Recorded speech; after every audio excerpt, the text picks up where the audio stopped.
Reporting live. No. First question. Any questions involved? No questions. Okay, good night. For some reason, usually it mutes you, but I was able to hear you through that intro. So I'm going to go ahead and replay it. Who do you think you are? I am. I warm it up like Kane in his prime. Fuck with us, you insane in the mind. You cowards way out of line. Money talk, boy, you wasting my time. You don't want to put the work in. You just want a taste of the shine. Real talk, so it's hard to trust. I'm in it for the long ride. Like I drive a chartered bus. Scars and blood. All right, how's it going, everybody? This is Daniel. You're listening to Live, Laugh, Lariat with Amanda Kiss. Do you have, like, every wrestler has, like, something that goes in front of their name? Like the Bret Hart's, like, the excellence of like, do you have, like, one of those? Oh, you're muted. I muted you. Oh, sorry. So, I don't need to speak for this. It's good. how awkward would that be if I just, like, brought you on and then I just muted you the entire time? Yeah, no, absolutely. No. In front of my name, we have the beauty of chaos, Amanda Kiss. Okay. Yes. I like that. There's some pretty dumb ones in wrestling. Oh, where can everybody find you on social media? Is there any way that they can support you, like merch or anything like that? On social media, well, I currently just have Instagram. My Instagram is the Amanda Kiss, and then Facebook just Amanda Kiss. Yeah. Probably eventually hop on Twitter. Don't have that yet, but I will. And as far as support, people like, hi, what's up? Look at like it's great. Yeah.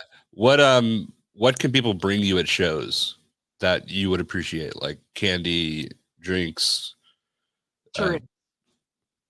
Ghost. Oh my god. If it's gonna be a drink. Ghost. So that's Welch's grape. Is that sparkling or is it just like straight up? Oh no, it's just Welch's grape Ghost. If you can see it. I don't know which way the camera takes it. There we go.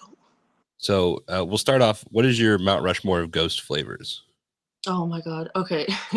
So we're talking like favorite down. It depends on how you view the presidents on Mount Rushmore. It can just be kind of like what is the best of the best, or the top four. No, in no order, or you can rank them. Ooh, okay. We're gonna go with top four because you said top four. Okay. Personally, my last favorite was the Strabango Margarita, Mm-hmm. but this one came out recently and it is now my favorite. It's like the Welch's Grape. Amazing. So it would definitely go Welch's Grape, Strabango Margarita, maybe the Pink Lemonade, and then the Sour Strip for sure. I've actually heard of none of those, if I'm being honest with you. Where do you have like a special like ghost store that you go to get these? I pretty much swing by GNC or the Vitamin Shop. Okay. Yeah, or like a lot of gas stations will have them too. Like I found these actually, was it last Sunday when I was on my way to a show?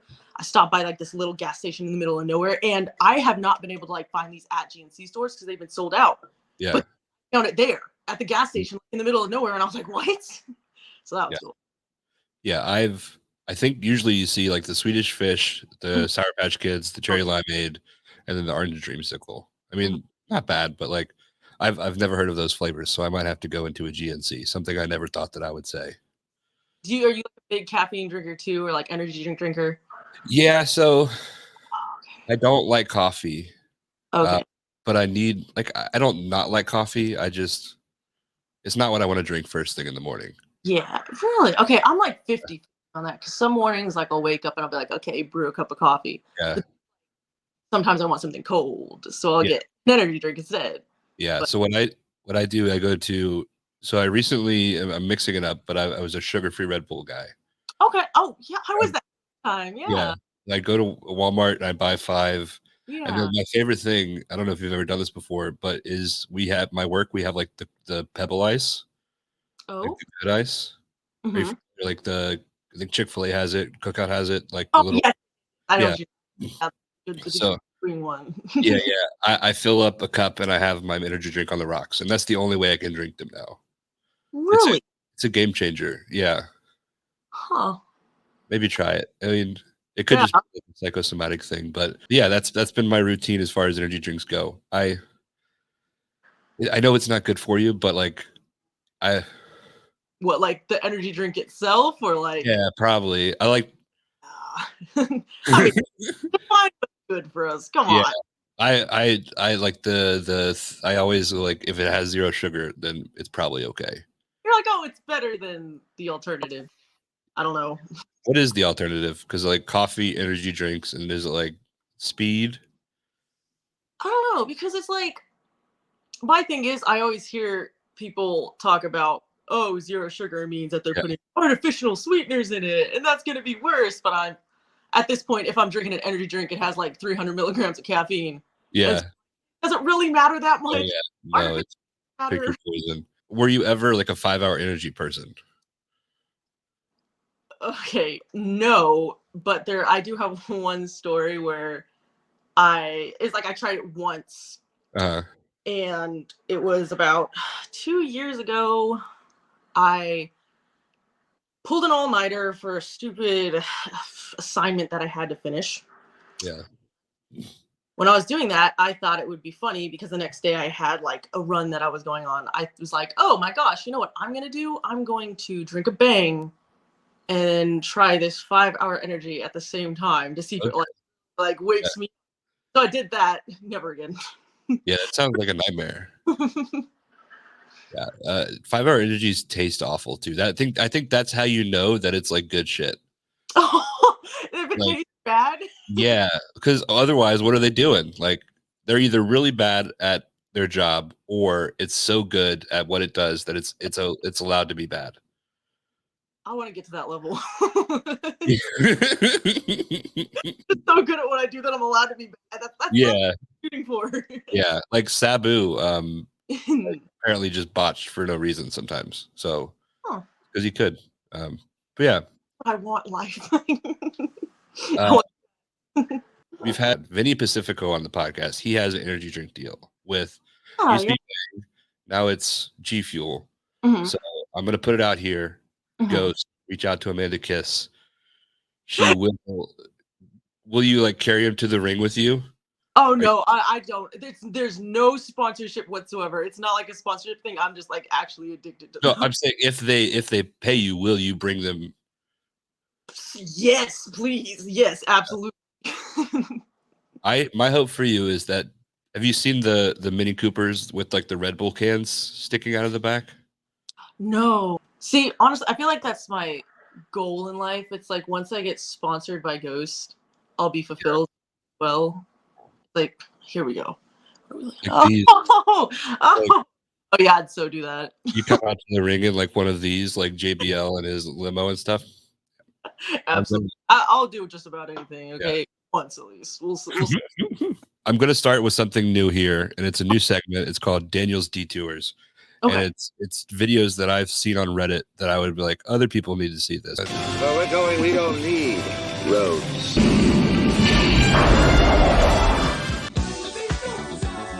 So, surf teacher, those listening, and the kid fell off. And he's just like, being an expert at surfing. He's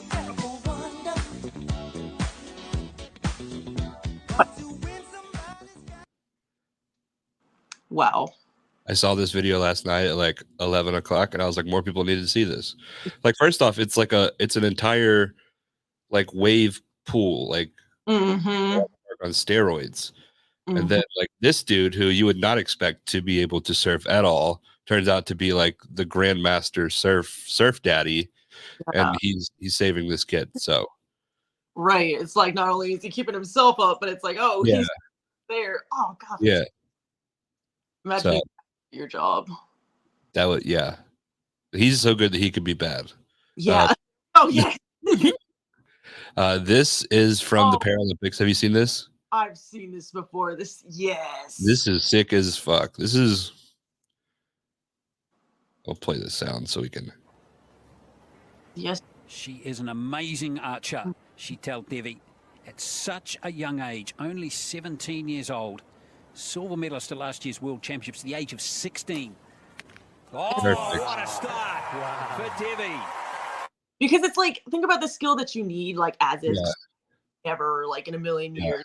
But, like, the overcoming, it's, Yeah. I could never. I could also never. That is just insane. If It is. you're listening to this, it's on YouTube. Mhm. There's a video of somebody from the Paralympics who was missing several limbs, Mhm. shooting a perfect arrow with their feet. I was on a surfing kick, but Oh. it was just cool because We're on a roll. dolphins, Wait. just dolphins. Yes, and I would fall so fast. Yeah, Like- I would be scared. I don't like. I would like, I'm so clumsy.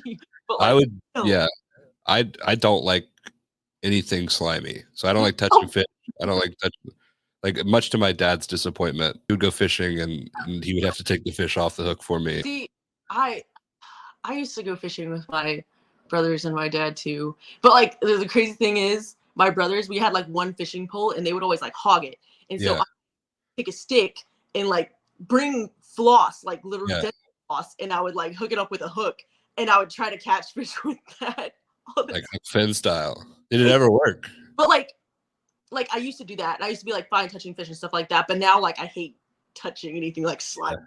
Oh yeah, yeah. Like if I'm at the beach and I'm in the water and something Mhm. like nope, I don't Yeah. care. I'm not touching it. Yeah, you will never see me move faster than seaweed touching my leg at the beach. It's pretty. See?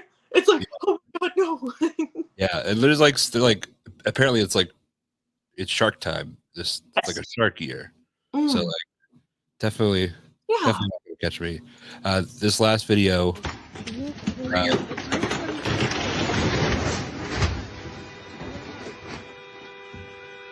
It's a big ass wall falling on some cars. So how do you find it? Do you just like are you scrolling Reddit by yourself? Just, Yeah. like, and you're like, oh my god, and that's how you get this. Yeah, so yeah, pretty much. You can I don't want to say it's a skill, but you could find the sweet spot and you find crazy stuff. I have another podcast where we do movies and I have what's called Daniel's TikTok corner. Okay. And I don't know, do you have TikTok? I do have TikTok. I haven't used it in years though. Okay. Well, TikTok is Wild West. I don't know if you remember, but like you can there's a prison side of TikTok where like prisoners have cell phones and they're like doing dances. No, I was a part of that. I'm not gonna I loved watching those videos. Yeah. So like that kind of thing. Like you can if you like hone your TikTok to the right way, Mhm. it's truly a treasure. Yeah, the algorithm, of course. And like mine was always crazy. Like it would get crazy. I delete the app, go back on. Yeah. Like it was Yeah. I have a separate TikTok that when I'm using legal recreational products that you inhale, just in case my mom watches, but I'll send videos to that TikTok that I enjoy. And then I go back and I like them, and then I have a TikTok that is just perfectly curated for when I'm in that mindset. So, oh, that's so great. yeah. So I've Like you're building it block by block. yeah. But yeah, Built this TikTok. you can like sell it. Do you remember RuneScape? No. Okay. RuneScape was like World of Warcraft but free. Okay. Yeah, I never played it, but people would like sell their accounts for like $500 to people. Okay, I've seen that. Like I've seen where people will like sell either like an Instagram account or like this is gonna be like Clash of Clans, like so much. I used to be obsessed with Clash of Clans. I played, yeah. Yeah, that's what I would see. But it's like they would sell their accounts once they like maxed out everything, and it's like, like all these followers counter. I have this perfect base. Buy this account. Yeah, no. Yeah, it's wild. Where we're going, we don't need roads. Let's talk about Minecraft. Oh God, yes. So, when you play Minecraft, what is like? Are you doing survival? Are you world building? Creative. Like I was the back when you could on Minecraft, I'm not sure if you can anymore. I don't know if it's still a Mhm. thing. But I would start in creative. Like I was a cheater. I'd start in Yeah. creative. I would build my house and Yeah. like put things in my storage and then switch it over to Yeah, I've done that before. Yeah. everything. Yes. I would cheat. I was a cheater in that aspect. Yeah. I never beat anything. Like I never even tried to like do any of like side quests or anything like that. I would just like put all my stuff after building a house in my storage and then go mining. That's Exactly all. what I would do. Yeah. So what is the aesthetic that you would create with your house? Like what kind of, are we using wood? Are we using stone? Like, It really depended on the day because there is the first time I ever built anything is, and this is a terrible, stupid story. The first time the server, and it was the last time too. I like built a big castle, and like I spent hours. Like I was 12 at this point. I spent hours building a huge castle, and I was so proud of it. And then I like opened the server, like whatever, had other people come play with me, and they blew up my castle. yeah. I never played with people again. I discovered Minecraft as an adult, Okay. and it was like I played on my phone, and it was like it was like my first job after I graduated college, and I found out. I hope my brother doesn't listen because he's my boss. That I was like a marketing manager for a restaurant, so I would go out and like talk to people. Yeah. So I would just go out. I had like a controller that I hooked up to my phone. I would park at a local park, and I would just play Minecraft like during the day. Yeah, and I would build the house, and then I would just go mining. Yeah, no, I would do too. Yeah. So I saw you had a Minecraft backpack at the Firestar. So Yeah. like Yes, you don't get to talk about Minecraft with people that are cool. Yeah. What do you mean by that? What do you mean? Hold on. No, like the odds of like finding out somebody likes Minecraft, they either have to be very overtly into Minecraft, Yeah. or it like randomly comes up in conversation. Yeah. So, like, That's definitely a thing though. Like because when I first saw that backpack, like I saw it at the store, it was on sale. Oh, I want this so bad. And then there's a part of my mind, I was like, oh my God, would it look weird if I had I was like, because in my mind, I immediately went to like, I'm gonna make this my makeup bag. Like I'm gonna carry all my like for wrestling. And then I was like, are people gonna think I'm weird for having a Minecraft backpack? Because just like there's there's an air there, but it's like, oh well, like I like it. If people are mad, or if people have an opinion, hopefully I can find more like-minded people. Yeah. Well, something I've learned with wrestling is you have these people that are big, intimidating, yes, scary, but they're all just fucking nerds. Yes. Every single one of them it's either anime or video games or comic or all of the above. But like 95% of the people that I talk to on here are just big fucking nerds. Yeah. And to think like to become a wrestler, you have to love wrestling enough to do it. And wrestling in itself, I would put into the category of like anime and like that kind of stuff where it's like niche and it's not like main. Yeah. No. So before I like started wrestling, which was just about 2 years ago now, I had never watched anything wrestling in my life. I didn't know anything wrestling whatsoever. So like and that's just, I grew up in a very like, conservative, whatever, like kind of household. We didn't watch much TV.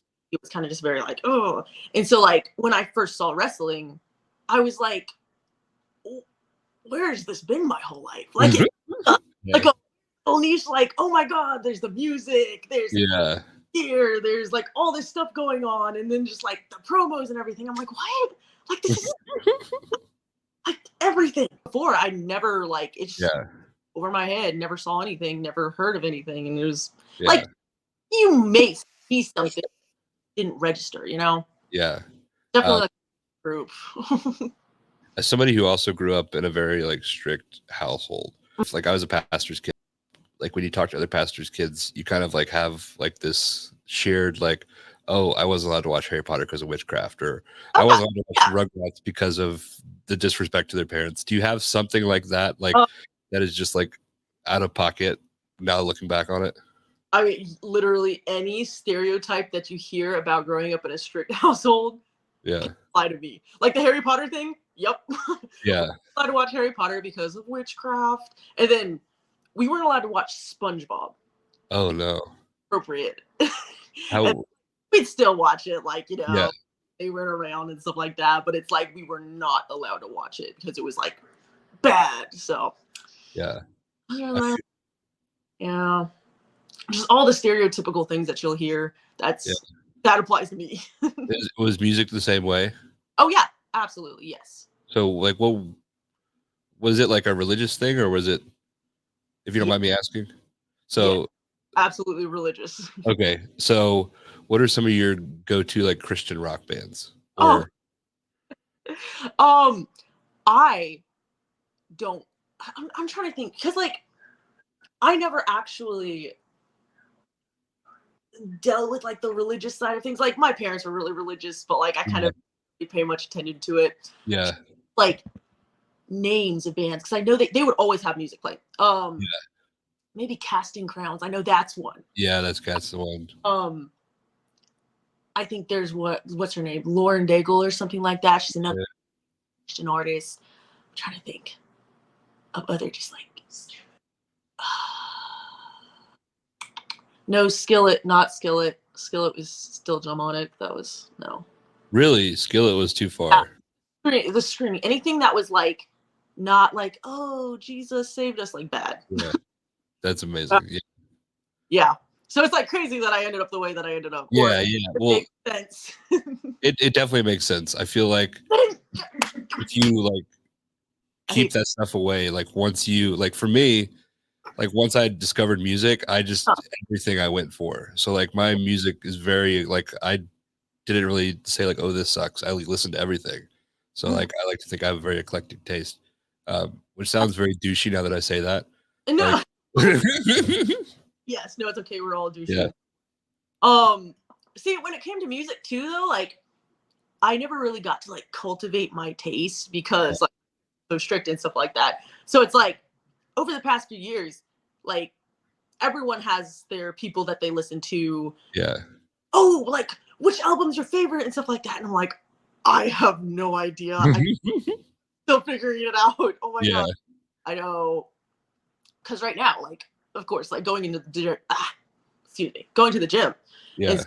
I have my playlist like perfectly like whatever. But most of the songs that I have on my playlists, I'll hit shuffle on like an actual just gym playlist. And then if I hear a song that I like, then I'll save it. So like I don't really have like particular bands or anything like that or like artists that I listen to. But I like have songs. Yeah. I'm kind of narrowing it down now, but kind of still in the process, Yeah. So if you don't mind me asking, how recent is it that you were like set free? Out? Yeah. like since I moved out of my parents' house. Sorry, it's been about 3 years now. Okay. Yeah. So have you ever heard of the show? And probably not because you're very sheltered. Like it's called Unbreakable Kimmy Schmidt. No. It's about this like girl who was in like this weird like polygamous Mormon cult, like that was underground, and she like was like finally released, and she's just like experiencing the world for the first time. And like I can identify with it somewhat because like I used to like have like kids were like sneaking drugs. I had like an MP3 player that I would like hide from my parents. Like I had, so like I definitely feel where you're coming from in that regard. What are some of your favorite things that you've discovered in your newfound freedom? If we that I love lifting, like weightlifting and stuff like that. That isn't something that I started doing really until I got, because it was a very masculine thing. It's not really women should be doing. And so like once I stepped out, because from a young age, like I always wanted to, because like I have 3 brothers and like they're doing all of these things out there, like, oh, doing this, doing that. So I was like, I want to do that too. Like, why? And so of course, once I was like finally able to, or finally on my own, I was like, I'm gonna try this shit out, and I did. Love it to death. Even wrestling, like I'm not really in contact with my parents, really, but like talk to me here and there. Yeah. Oh, they hate that I wrestle. Honestly, Yeah. oh my god, you're destroying your body. Like, Yeah. you need to like think about your future and all this stuff. I'm like, ugh, I'm in too deep at this point. I couldn't stop if I wanted to. Yeah. So I feel like this is a very organic way to transfer the conversation into wrestling. Was this a thing where you like discovered wrestling like as like a media and then you were like, I want to do this, or how did that come about? So it actually, I went to a show, just a little independent show to support a friend because like I had no idea what wrestling was, but they're Yeah. like, yeah, I'm a wrestler, all these things. And they had a show that was close by, and I was like, yeah, I'll go support my friends, see what they're up to, like see what they've been talking about all this time. And I showed up and I saw it and I was like, hell yeah. Mhm. Like what? I've like, where has this been my Yeah. whole I was like, I like everything together again between like the entrances, the names, the looks, like Yeah. the personalities. I was like, I like this is beautiful. Like Mhm. I need this in my life. And then on this show that I was at, this particular show, I didn't see any women. And so I was like, you know what this probably needs?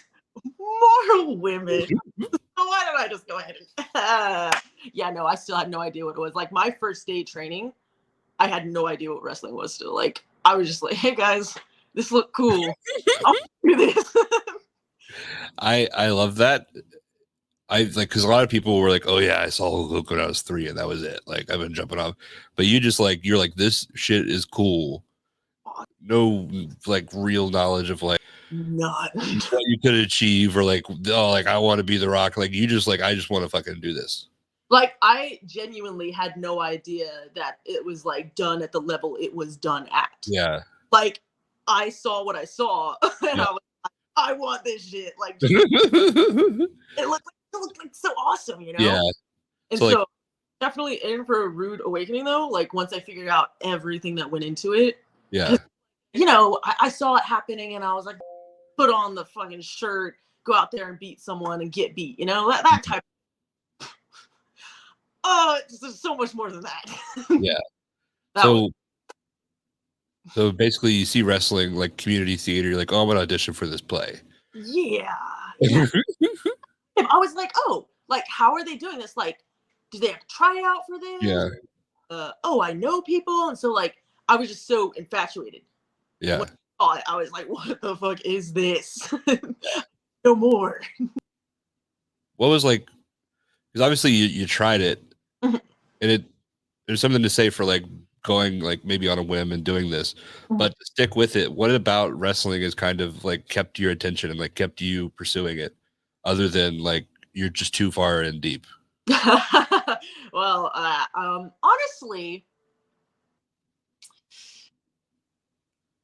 I'd love to say like the community, like the community is awesome. Like people could be shitty sometimes, but like there are also a lot of really fucking great people that you meet. Yeah. I feel like you hear so much about the bad all the time. Mhm. Like especially on social media, like you'll see people with all their Facebook drama being like, Yeah. oh, this promotion or this place or this person, like all Yeah. that.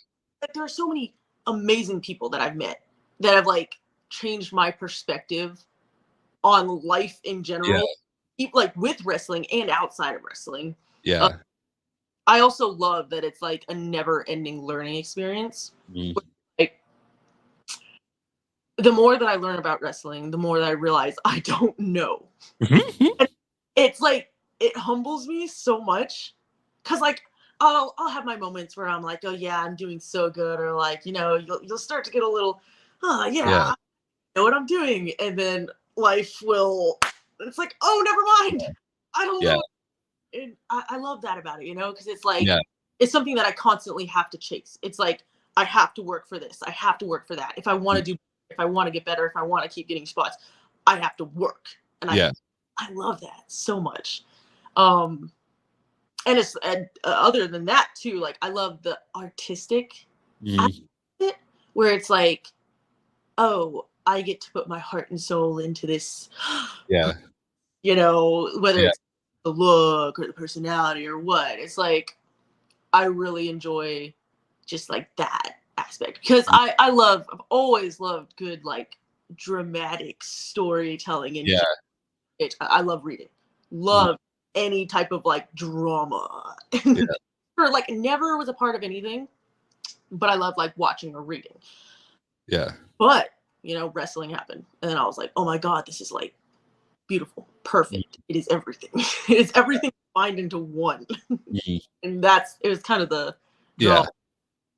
Yeah. So Joe Black, we talked about it, and he kind of put it as wrestling gives you the ability to be like the superhero that you grew up idolizing. Like Mhm. there's very little things where you can create this alter ego or this like like sure there's like drag Mhm. queens, like they have the ability to do that, or like, but like to be able to go out there and control people, which Mhm. sounds a little like Yeah. weird, but like be able to like kind of like have the audience at the palm of your hands based Yeah. off what you do and kind of like be the puppet master. Or not audience and Yeah. figure Yeah. out because listen, been there.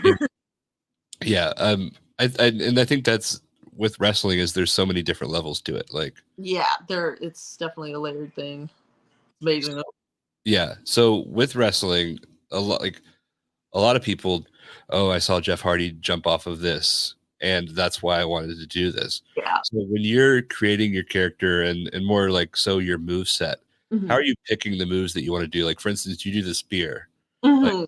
when I think of the spear, I think of like, oh, edge and all of this stuff. Like how do you pick these moves when you aren't the most like root? Knowledge in the Yeah. rest. Yeah. Um, I am like a sucker for like hard hitting looking things. Like I've always really enjoyed a good fight. Yeah. Whether it's like playful or like I'm actually like fighting with someone just for the hell of it. Mhm. And so like any type of like hard hitting thing, like I love beautiful. Like Yeah. clotheslines. Like if you throw a good clothesline, it's like, Oh, oh yes, it's beautiful.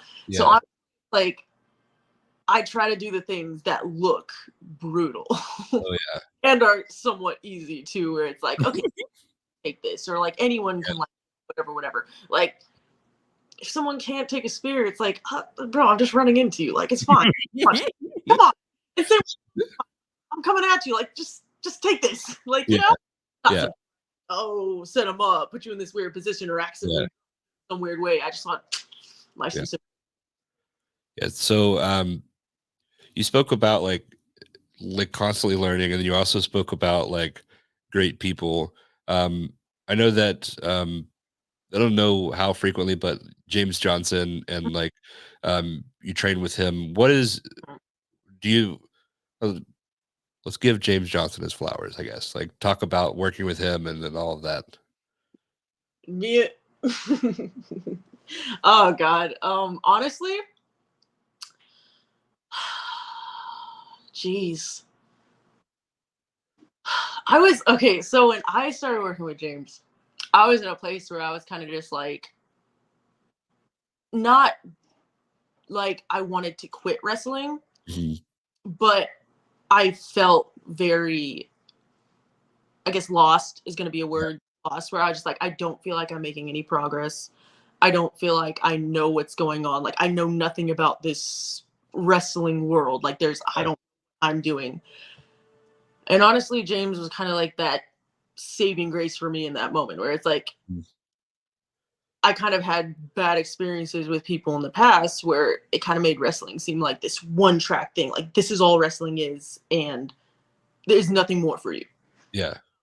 Well, damn, that sucks. But then showed up to train with James. I don't even remember like why or like what led me to train with them. I think I was probably like looking around to find like just a ring to get my reps in because I'm all about like constantly training or like Yeah. constantly putting time in. But showed up and it was just the complete opposite of what bad I had seen. Mhm. It was such like an open learning environment where it's like the mistakes that you made weren't necessarily held against you, or it's like you were open more in a creative sense. Yeah. If I tell you this idea that I have, you're not going to shoot me down and tell me I'm dumb for it. Like you're going to be like, okay, well, why did you think that? So, it's more of like a cultivated creativity in wrestling. And so, yeah, no, James definitely he was a big turning point for me when it came to training and wrestling in general. He definitely inspired the shit out of me just to be better and be a better person when it came to Yeah. giving grace for what they're doing. Yeah. Yeah. James is great. I feel like Awesome. I have like a Mount Rushmore of people that have been kind to me when they didn't have to be. Yeah, that's exactly what it was, Yeah. really. Especially in wrestling where Mhm. it's like I'm not in the ring, but like I any chance I can like Yeah. say how much like Mark James has been a benefit to me. Like when he doesn't have to, like literally he was like maybe the eighth interview. Mhm. And from that moment on, he's like almost listened to every episode, Yeah. giving input, like Gives giving you advice, like and it's just like you don't have to do that, but like you choose to. see, and it's like that's the crazy part because it's like, yeah, I had bad experiences. Yeah, I met like crappy people, or yeah, you see like the bad, but Yeah. like people like, hey, there are people like James Johnson where it's like Yeah. you met them at like a whatever point. Like I was at a shitty point. I met him at a shitty point in my Yeah. life, and he kind of just was kind when he didn't have to be kind, or he was like patient with my Mm, wrestling when he didn't have to, and like he actually took the time to help make me better. And yeah. have to do any of that, and it's like that's kind of the grace that I want to give to other people, Yeah. I not people that inspire you. yeah, I think that's a lot of what wrestling's missing is and there are a ton of people that are giving back like LeBron Cozone, like Oh, love it. he could be like if he wanted to and he focused further on himself, no telling where he would be. But Oh, he's all about his students and he's all and finally he's kind of getting the recognition he deserves on a more national scale. But like and then like Rob Killjoy, like how many times have I seen Rob Killjoy like call mhm. somebody aside, like didn't even ask him to watch the match, and he's like, "Here's I was about to say like I love Rob Killjoy to death. yeah, He person if he is on a show with me, I absolutely ask him to watch my match, and he yeah, always goes out of his way to like give me every little critique that he can, yeah, and I love that to death because it's like again you have so many people that want to sit there and give you your critiques or whatever, tell you what you did wrong in like such like a top down or like negative way, but then you have people like Rob and you have people like James. It's in Kodo too, like they're all positive supportive people, and yeah, it's like I'm extremely grateful for those people that I have in my life because otherwise wrestling would definitely be a trip. for sure." Like, and if you look back like 20 years ago, like there wasn't like you couldn't like put your matches on YouTube. You couldn't do all this stuff. So, like people were fighting for the positions they had, and a lot of that mentality is like dog eat dog, and like I think people like them are, and that's why I'm so like optimistic about the next generation and like Ethan Case who trained James Johnson and like people like that that are actually like making a difference. Um, Pretty awesome. So yeah, I wanted to bring that up because James is awesome, and I know that like kind of was a turning point in your career. Why don't you take a picture? It'll last longer. I turn my camera on. I cut my fingers on the way. On the way. I have stalked your social media. Apologies. Kind of tried to pick pictures that seem interesting or that I think will help tell your story or that I just think are cool and would love to talk about. So the first picture that I have, I also don't remember what order they're in, so we'll both be in for a surprise. Okay, this seems like the beginning point for you. So we'll or a beginning point. Yeah, that was a seminar slash tryout that I did back. I don't even know how. It had to be about a year and a half ago. I would say give or take a year and a half, and that was kind of a big turning point for me. But over there, that lady in the picture, Audrey Allen, we all know her. That is my Yeah, best friend. And the yeah, crazy, I think I'd like to say it was this day. I'm 90% sure, but I'm pretty sure that is there's a story behind this picture because that was her first match, like in front of people. That was like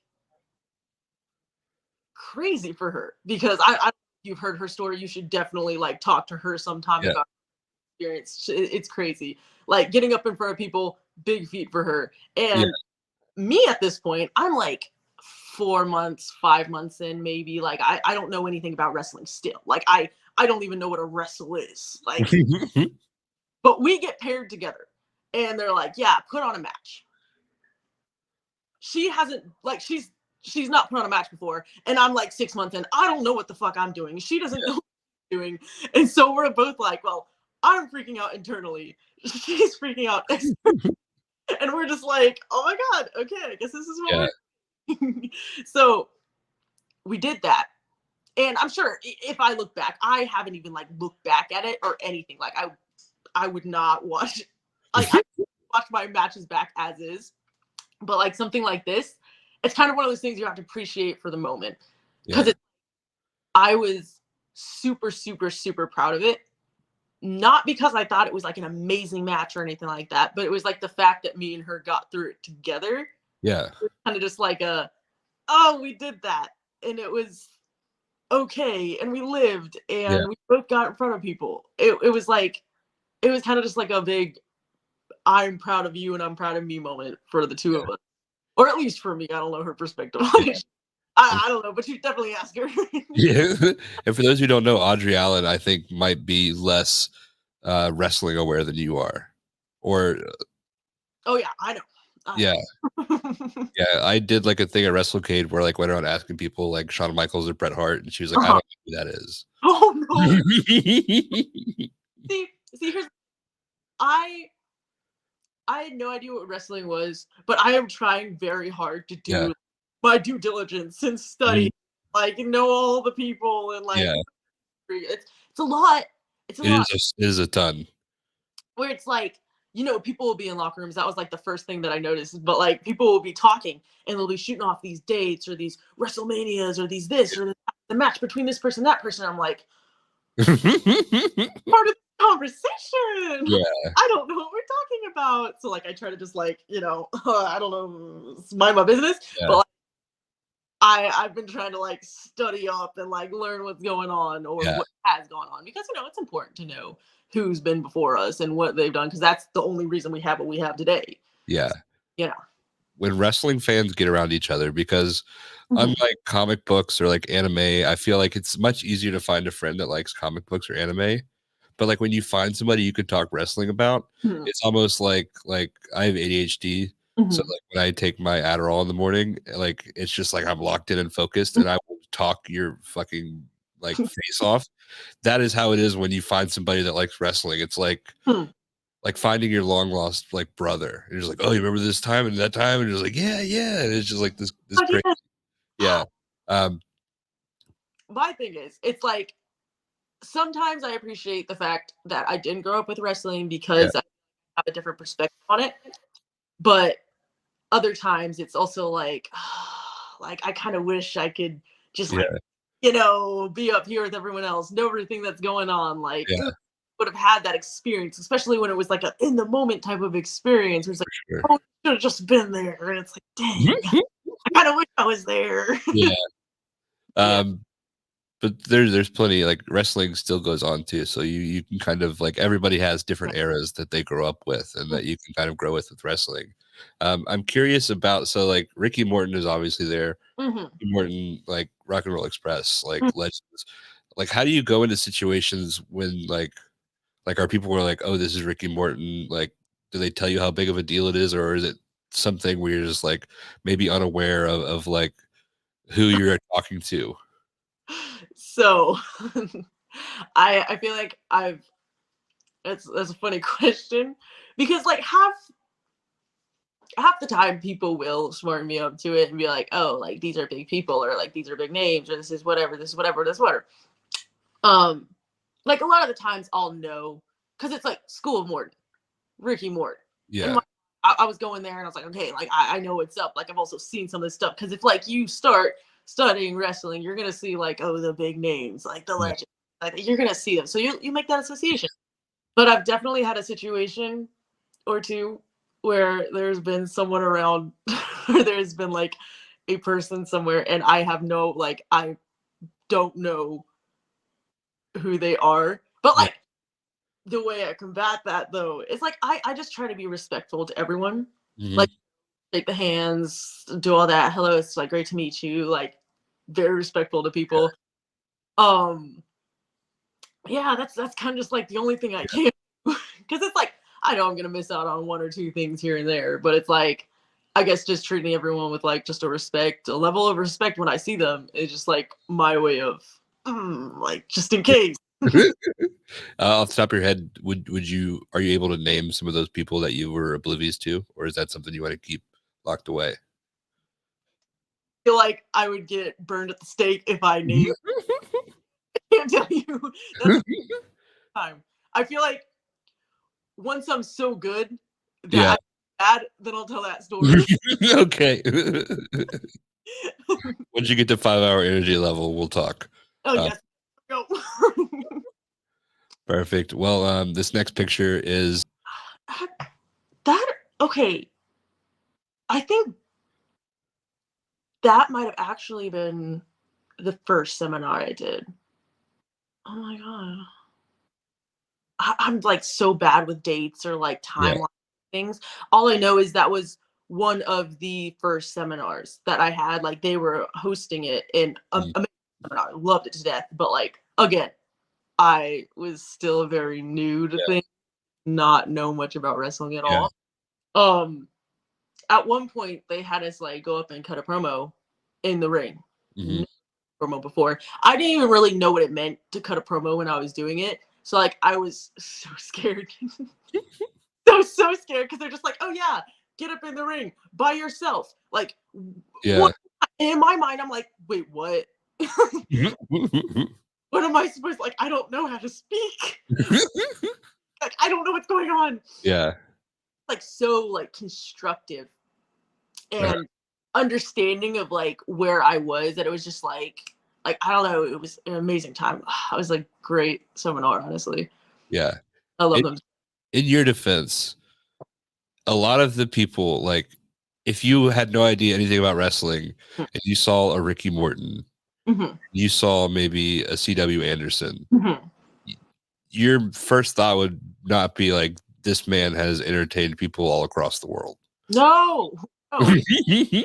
Like it just goes over your head, you know? It's just to see so many people and you're just like you're meeting everyone, you're shaking all these you just if you don't know the history of things, it is so easy to miss out on them when they're in the room, Yeah. like with nothing being said. And it's like that's why it's important to go back in the history so that you don't make that mistake. But they look like normal guys, and Ricky Morton looks like he's a character. Like if I saw him in a grocery store and I had no idea who Ricky Morton was, I probably would be like, check this fucking guy out. But Yeah, like, but yeah. So moment, you know, yeah, you just never know because like a lot of people will come up and want to talk to you about wrestling, like yeah, whether wrestling for a year, 2, 3, 5, 20, 60, I don't know how many years, but years. It doesn't yeah, matter how long they've been doing it. I've had a lot of people come up and, for lack of better words, give me their opinion on how things should be done and uh, how things should be run and how I should be presenting myself and like all these different things. And I've had situations where like people have sat there and like talked to me, like talked my ear off about stuff. yeah. Find out they're like they don't even wrestle. Mhm. And I'm like, like what? Like I don't know. Yeah, Give people the respect of listening to like what they have to say because like, hey, we all want to talk sometimes. Like I get it, yeah, but like having to navigate through that where yeah, it's, hey, I don't know if you're saying this stuff because you've been there, done that, yeah. or saying this stuff because you've been watching wrestling your whole life and you have a very strong opinion about it, you know? And I love it it. Yeah, yeah. things I that navigate. yeah, yeah. They're wrestling fans are Yes. Yeah. Yeah. I have like overwhelming social anxiety. So like you would never see me talk about like going up to somebody unless I like know them.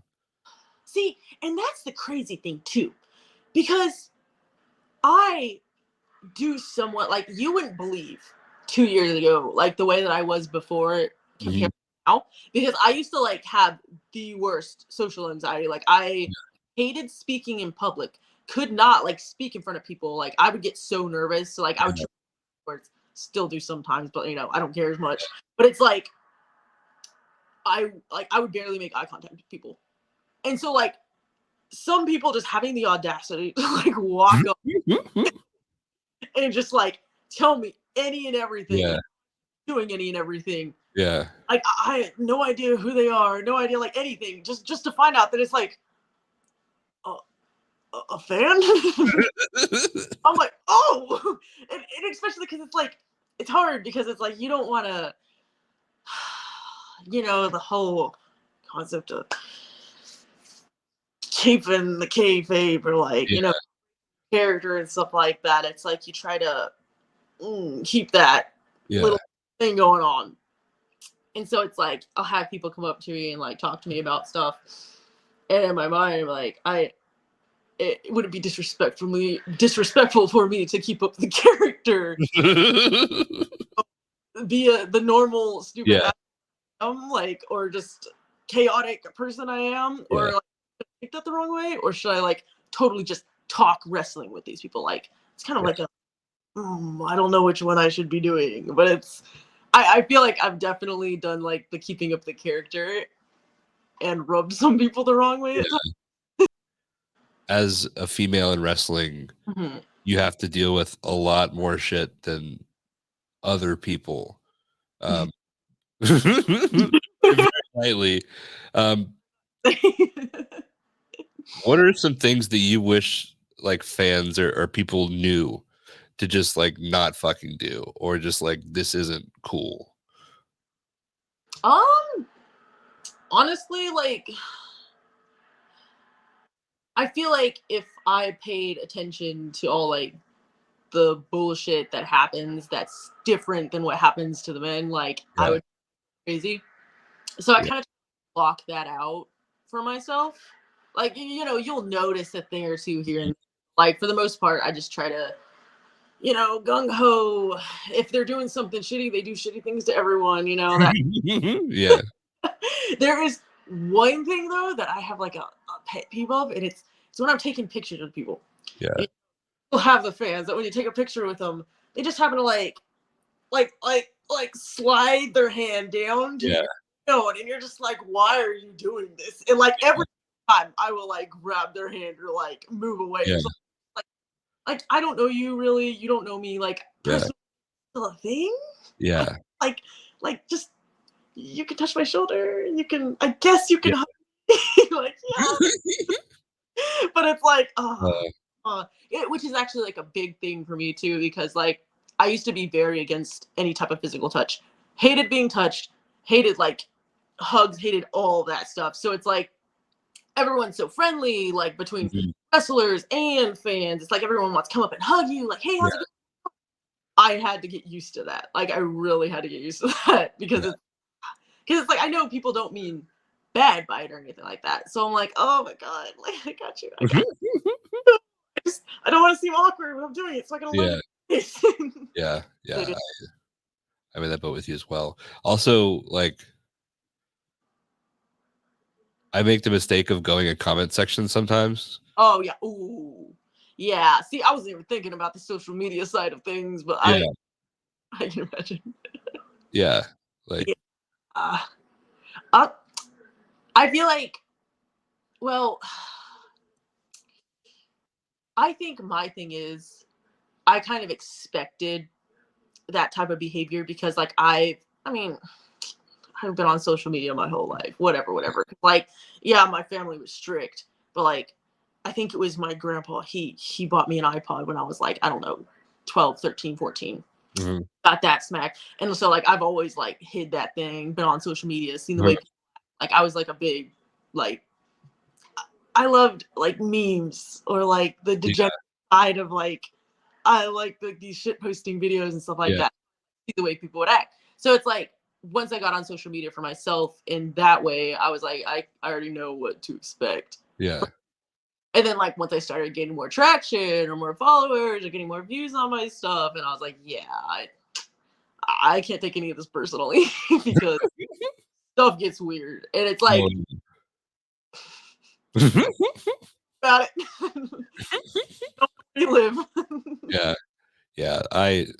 It's like there's sometimes where I just like I don't smoke cigarettes, but I've like checked the comment section. I was like, I need a cigarette after reading this. Yes. Yeah, it's rough. Speaking of memes, I was gonna ask like a generic question, like what is your favorite meme? But I do want to say there's a picture of you when you're going like this, and you say, "I just ask you to swallow an AirPod." And that is one of the funniest things that I've seen in a very long time. Yeah, no. See, if you look at my social media, a lot of the things that I post or a lot of my captions are like Yeah. inspired by like Yeah. shit posting type Yeah. of that I've seen before, where it's like I love that energy or I love like the comedy behind like these type of things because it's like so fun and it's so like entertaining. So in my mind, I'm like, why would I not apply that to myself? Like, I like it. Yeah. Yeah. I'll find that group that also likes it and they'll be able to resonate somehow. And yeah, kind of where that started. The art of making a joke for yourself, or like trying to make yourself laugh first, then you'll eventually you'll attract the people that are like-minded and Like my absolute but yeah, so that just made me laugh. yeah. So speaking of that, I See, that's crazy. You know what? You're doing me dirty with this. Listen, I post dumb things on social media sometimes, and I don't make the connection that like the dumb things I post, like people I know see these things and have opinions on these. And so like I'll post something like absolutely ridiculous, and then like I'll go out, see my friends later, and they'll be like, "Oh my god, Amanda," and they'll bring it up, and I'm like, yeah, like not that you guys can see these things, like keep it in social media. We don't talk about social media here. a great shirt would drop. I would drop. So a question that I posed on a previous podcast before, and I got a lot of shit for it. But I think there are very annoying kids out there. Can we agree? Oh no, I love the children. I am great with kids. I wholeheartedly agree with you. Sometimes I just want to trip them. Yeah, like just put a leg out and watch them fall. Like, but I was told that was psychotic behavior, and no, I don't believe so. I don't think so either, because it's like my thing is, if I, as a child, was acting the way that I've seen some kids act, I would absolutely want someone to trip me. I'd be like, do it. Like as a kid, I was kind of annoying, and I still am. Yeah. It's the same, like, oh my god, instigating type of personality, like, right? But it's like, especially in certain environments, kids just like start running around and thinking they own the place, and you're like, hey, you know there are consequences to your actions, right? You hit me. Sometimes you want to take the law into your own hands. Yeah. Law. Imagine that. But the System of a Down shirt. Do you like System of a Down, or is that just the shirt? No. I love System of a Down. They're actually one of like the bands that I started listening to. Like, I think the album that I started listening to, is it called Mesmerize? I believe the first album that I actually was like, oh my god, I love this music. Another one of their songs, I was like, oh, I like this one too, and then I kept liking their music, so I was like, oh wow, I'll probably actually enjoy listening to like an album and like start like getting into that niche side of listening to like that type of music, loved it to death. Like love them. Yeah. They're so like unique. Mm-hmm. He's like Serge, his voice, like he also does like Italian like, movie scores, Oh, and like, yeah, and but they're like these like crazy metal. Like I don't, I'm a big System of a Down fan, and they don't get talked about like I think they should. So I included that. I love that shit. Yeah.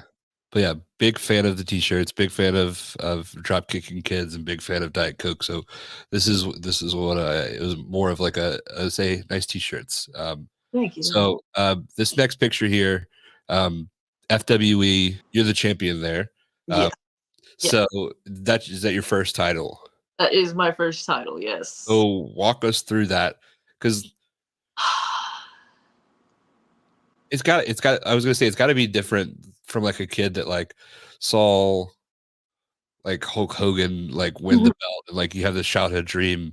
Like obviously it's something very cool, but like as somebody who's not like from that background, what was it like winning the belt? And You know, my thing is, well, it being my first title, it was kind of like a big moment for yeah, me. So it was like people can. I've heard people talk about titles where they're like, "Oh my god, like it's not really a big deal because Mhm. it's wrestling, it's scripted or whatever." But it's like being able to have the opportunity to win a title means that to some extent people trust you to like hold that, or they see potential in you. yeah, And like from like a working point of view, when it comes to like, oh, I'm training, like I'm working with these people, I'm talking to these people, it's kind of like it felt like an accomplishment in the sense that it was like they trust me to hold this, or like they see something in me, yeah, giving me that opportunity to have this and like to push it or to do whatever. Like that is kind of just like like, oh my god moment, you know? Especially because like I think I spend a lot of my time doubting my spots or doubting my place in wrestling, because I'm just like, I have like the big okay, work for what you want mindset. And Mhm. so it's like if I'm not, getting picked for certain opportunities, then I feel like I'm not working hard enough. But if Yeah, I am for certain opportunities, then in my mind I'm like, I don't deserve this. Mhm. Like it was just like a very like big like, okay, I just need to like yeah, type moment. And not only was it my first title, but I also got to win it in front of some people that I was like, look at this. So it's like I can be like a very petty person sometimes. okay, Like sometimes, and I yeah, just happen to like no names whatsoever, happen to have some people around that were not so nice to me and Mhm. had opinions of me. And so like winning it, I was kind of just like he like that picture. I was like for a reason. Amazing. And I feel like this is kind of the elevation of, because like you look at the first picture with your match with Audrey to see where you were at that point, and then like to see the evolution of your character. Um, can we talk about like when you decided you wanted to incorporate like the makeup and that kind of next level for your character? Oh, absolutely. I actually do love like that's so like I know like you might see the smile and people, of course people automatically are gonna think like, oh, the Joker, like the Joker, Yeah, painting on the smile, like, or the crazy makeup. yeah, Like either people associate it with the Joker or they associate my makeup with like a clown. And I mean I totally see it. Like it totally makes sense. But it's like I originally started doing the smile because I was told that smiling and wrestling don't go hand in hand. yeah, And so in my mind, I was like, that's kind of like, oh, like, what do you mean? Like wrestling's supposed to be like fun. Like we're supposed to be like, yeah, we're putting in the work. Yeah, we're doing this. Yeah, we're getting our asses beat. But like at the same time, why are you gonna tell me not to smile? Like that's so yeah, mean. And so I kind of like took that personally. yeah. and I painted it on. That's amazing. Yeah, I guess I'm petty. Oh, If, I'm like, you learn anything from this, it's gonna be that I'm a little petty. Like, the thing is too, like, the everything behind like the character and like the being loud and the being crazy. It's kind of just like you get told like the best way to do character or like a great way of doing character is to be yourself but just turn it up like 10 notches, something like that. And so in my mind I was like, well, I don't know shit about wrestling right now. Like, I am already in a place where it's like I'm almost like an underdog, where it's like I don't have all this knowledge under my belt. So I was like, the easiest way for me to kind of like combat that would just be to do just that, like just take my personality and turn it up. yeah.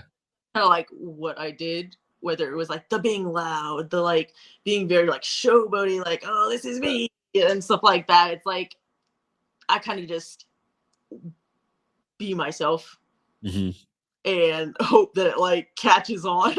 Yeah. And then it's like, see, it's crazy because like I started doing that. I did the smile. I would like post stupid, crazy things all the time and stuff like that.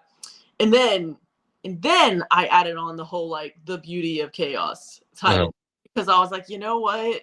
It's like my character is like all over the place, kind of like with the stupid stuff that I do, and like it's like not predictable almost. And so I was like, oh, perfect. The beauty of chaos. It just ties it all together. Like, I'm doing all this random shit because chaos. I definitely know what I'm doing. That's amazing. And so this last picture, I believe so, I think is kind of the culmination of a lot of things. It was like this recent arc that you had with Leah Knight, where like I'll let you tell the story, but yeah, I think this is great. Oh no, what do we want to know about this? Because like I could talk all about me and Leah. Go for it. I know that you guys have wrestled quite frequently. I feel like that's a downside. I wouldn't say a downside, but like being a woman wrestler in North Carolina, you face a lot of the same people a lot of the time. Yes, which is like, it's like great and terrible at the same time, because Yeah. it's like, oh, I get to face the same person over and over again, so we really get to like learn each other, like work with each other, like try to, you get comfortable with people. Yeah. But like, oh, like I want to kind of like broaden my perspective, see the new styles, like kind of tighten up the repertoire or something like that. But me and Leah, I think the first match that we had,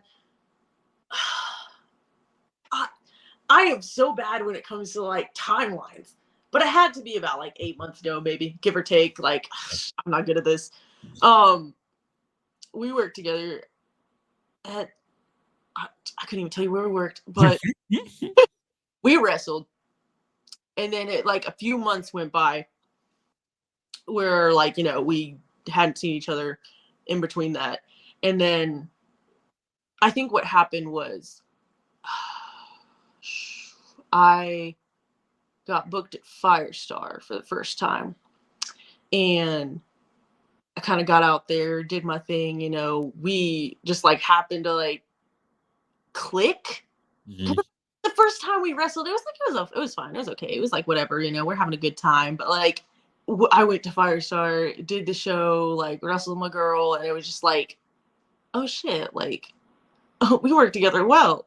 And so that kind of just like continued. And it's like I love Leah to death, because she's like the kind of person where it's like I feel like we're constantly able to bat ideas off of each other, or we're constantly able to try new things together. And so she's like a great person to kind of just like thrive with, experiment, learn with. It's amazing. She's one of like my top favorite matches that I've had, because like she's a lover to death. But that right there. So I'm trying to think, how did that even come about? I don't even know why, or like what the turning point was, where it was like suddenly like I have this great idea. I want to be in love with you. Like, I don't know how the conversation started. Yeah. But we started it. She cuts her promo. She's talking about like, oh, she had just won, I believe it's the Jewels of Wrestling. And she cuts her promo on it where she's like, hey, I just won this. And like, people can challenge me for it, this and that, blah, blah, whatever. And I come out and like, of course, she assumes that I'm trying to challenge her for the title, but I tell her, like, oh, I don't want the title, I want you. And that's where it started. And it's like ever since then, it's like every time we wrestle, it'll just be new idea. Like, oh, what if I like do this, or what if I do that, or what if we do this? Like, and when it comes to like shooting promos and stuff like that, it's so great, because it's like this is also the first time I've actually been able to work like a storyline. So first time I've actually been able to kind of throw some type of creativity into a story that's like this. Oh, so much fun, love it to death. A very fun match. This last picture, it's a great moment. First off, Mid-Atlantic Territory Wrestling, love them to death. I say that just because that's where the picture is. Amazing place. I actually got to be a part of the first women's match that I hosted, which was like a big deal for me because like they're amazing, the way that they do things, the way that they draw, the people that they bring in, they're just like awesome people. And so it's like it's kind of like a big moment type of thing. But yeah, that was I don't know why I ended up managing them. I think what happened there was, XLG, G Money, Gemstone, that's their tag team. I think we showed up to a show and my opponent for that day had ended up like canceling. And so I kind of just like, I was like, okay, well, I don't really have anything to do. So they pitched the idea and they were like, oh, like, walk out with them, manage them, like do this and that, like be a part of like what's going on there. And so I did. Great time. Amazing time. Second of it. Like, I love to be able to experience wrestling in like different positions, or like different, what's the word? I guess, yeah, positions for lack of better. But it's like between being a wrestler or point I refed or being a manager or even being like behind the scenes and like helping with like other random little things. Like I just love to like see how everything works, or just to be able to say that I've done it, or just to be able to like understand it better. Because it's like, if I sit here and I manage, well, I've also wrestled before, so in my mind, I'm gonna do what I wish my manager would do. Where it's like I like having those different perspectives. And like, if I'm wrestling, if I have manager, then I can be like, okay, well, how would I want to interact with my manager? Like, what would they like? I've been a manager before, so I'll know how to do that. And it's just like in any aspect like that. Like I love just like trying a million things. I think there was a picture of you flying off the top ropes on this with this one as well. So same match and everything. And that was actually, so recently I've been doing like the top rope crossbody, and it actually started because of that, like that match right there.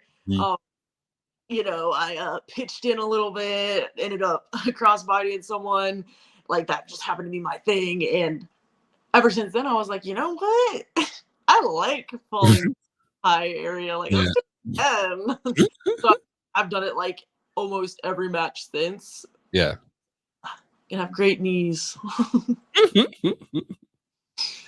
I'm sure your parents love that. Absolutely. Why don't you take a picture? It'll last longer. I turn my camera on. This has been great. Had a lot of fun. For sure. Wrap it up with like, I guess, a serious question. I'm nervous. What are your opinions on the death penalty? Oh, I'm just. I mean, if you want to answer it, you can. I absolutely believe in the death penalty, but I think that the next victim should be me. I think we have the clip that's gonna announce this episode. But like, as far as wrestling goes, like as somebody who hasn't been watching this since they were a kid and doesn't know, like I'm sure you know now, like what the top levels are, but what do you want? Where do you want to take wrestling, and where do you want your like impact on wrestling to be like at the end of your career, looking back? Of course, like the selfish side of me is like, I want to be the best person ever. Like, I want to be I don't want to be the best woman wrestler, best women's wrestler. I just want to be like the best. Like, Yeah.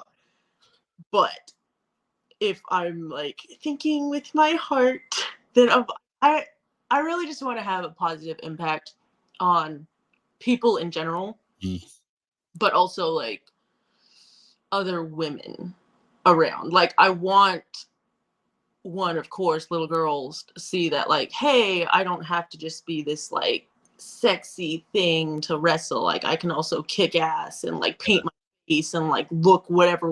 Like, want that to like be a thing. Yeah. And also, the dyed hair, the crazy piercings, just like all that. But I also just like, even just within wrestling itself, like, I want to be almost just, if nothing else, a support system for other women. Because it's like, there are a lot of us, but there aren't a lot of us in small spaces. So it's like, it's good to stick together and just like, be positive and kind of just like be like, hey, we can all do this. Like, don't have to be against each other in this. Like, we can help each other do better. For sure. Yeah, it makes a lot of sense. Like, especially like if I'm sure a lot of the cards you're on, like, it's you and your opponent. That's the only women in the locker room. So yeah, a lot of absolutely. And people have their strong opinions on women's wrestling, and it's something you constantly hear, and it's just like, come on, guys, like, we can do better. And you're a fan, don't come up to her and talk about wrestling, because she will be nice to you and she will listen, thinking that you might be somebody important. Not that you're not important. You are important. Don't lie. You are important. just let them know that I probably don't know what they're talking about. Yeah. Just think about this. If you were doing your job and somebody came up to you and started giving you opinions on how you were doing your job, how would that feel? And then take that energy and apply it to every situation in life. Oh, that works. Yeah. I think that's it for me. Oh yeah, that's good. That's good. Well, can I ask you a question? Yeah, you can. Sometimes I ask, and I almost did, like, awkwardly, as like, "Do you have any questions for me?" So that's perfect. Yeah, you feel free to.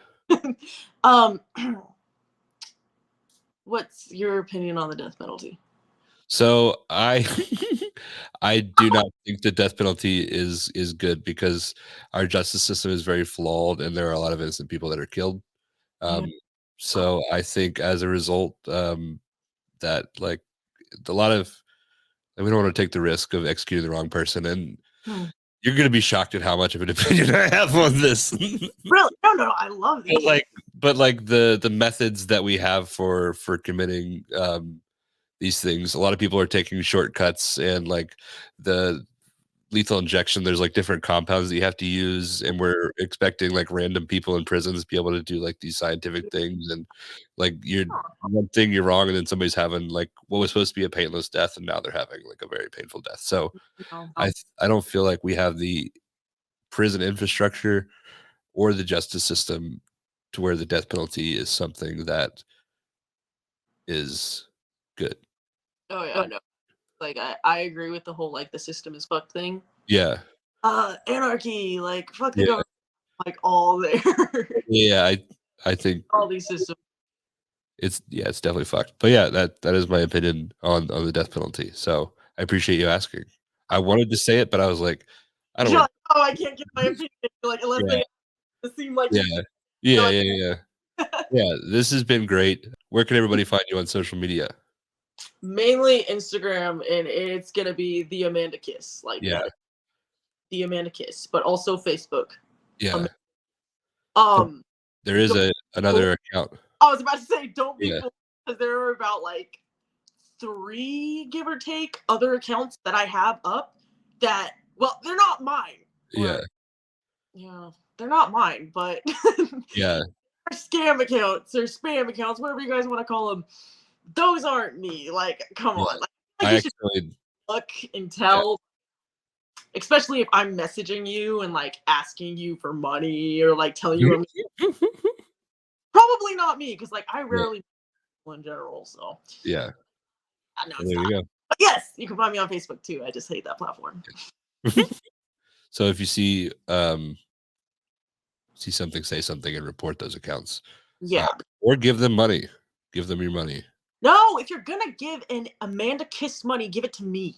Okay. Like, Is there like a way people can give you money?